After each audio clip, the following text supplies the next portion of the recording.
This is Anthony and Eli of Highline Games. We designed Beowulf, a board game, and we've had some questions about it, so we are here to answer those. And the first question is, why Beowulf? The story of Beowulf is obviously very old, and the interesting thing about it for such an old story is the way that it permeates our culture even today. It's such a powerful and vibrant piece that like movies and books that are written up to the present day are still filled with its influences. It appears on the surface to be incredibly simple. It appears to be basically an action-adventure story. But what makes Beowulf so great is that it's actually much, much deeper, much more interesting. It's actually about an individual coming to terms with his own mortality, about a culture coming to terms with its own relationship to control and power and a culture's mortality. To us, Beowulf was an opportunity to make a game that felt as if it could exist comfortably within the exciting adventure genre, while at the same time delving into something much more substantial and interesting. Why we chose to make Beowulf not a player character, like nobody plays Beowulf in the game. And the reason for that is really quite simply that the nature of his character is that he just is always going to win. There's no storyline in which you can play as Beowulf where you fail, and there's no storyline where another player can play against Beowulf where they ever really succeed.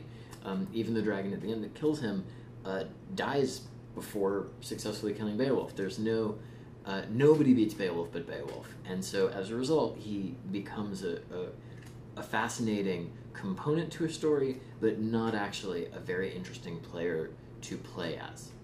Yeah, I mean, one of the things that you want or you need in a board game is for all the players to be balanced against each other. And who can balance Beowulf? Who is on the other side of the table against you if you're Beowulf? There really isn't anybody. And people say Grendel, but in practical terms, that really wasn't much of a contest. Beowulf kills Grendel handily, yeah. And Grendel never stood a chance. And so, while it's fun to imagine, that there's equality in that there really isn't. The whole point of the story is, in a sense, that Grendel or the dragon or no one is ever the equal of Beowulf. Yeah. And so there really, he doesn't function. Although well we could have done it so that if Beowulf is playing against mortality, and mortality wins. Well, effectively, that is what we did. Yeah, that's true. Moby Dick is a beautifully made, beautifully put together game.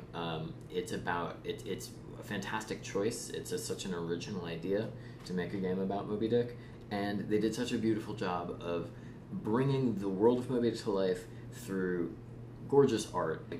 We certainly wanted to maintain many of those same elements, and working with King Post, we had great opportunity to know that when this was over, we would once again have a beautiful object, a beautiful game, beautiful art, and a beautiful spectacle to put down on the table in front of you. And something that really respects the original text. I think exactly. that was the key thing that Moby Dick did so beautifully.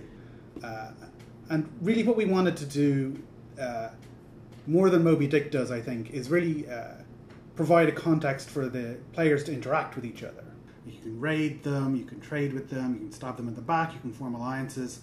And we really wanted to create that very strong social experience that what you do affects the other players and they can really affect you in a very direct way.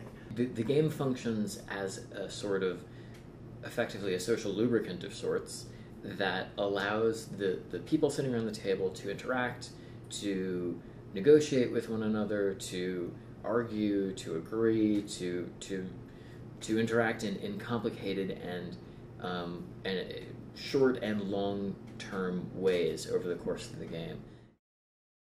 How do we approach the game design process? Well, myself and Eli have worked together for many years, almost 10 years now, and various different places on various different projects. And I think what we do very well together as a team is, the way we approach things is problem solving. We give ourselves problems to solve, and then we solve them. And we've become very, very good at doing that as a team. With Beowulf specifically, we did it in a way that's similar to some of the games that we've designed lately, which is we first sat down and created a set of parameters. I.e., it was very clear to us right from the start that we had to make a game where you could not play as Beowulf.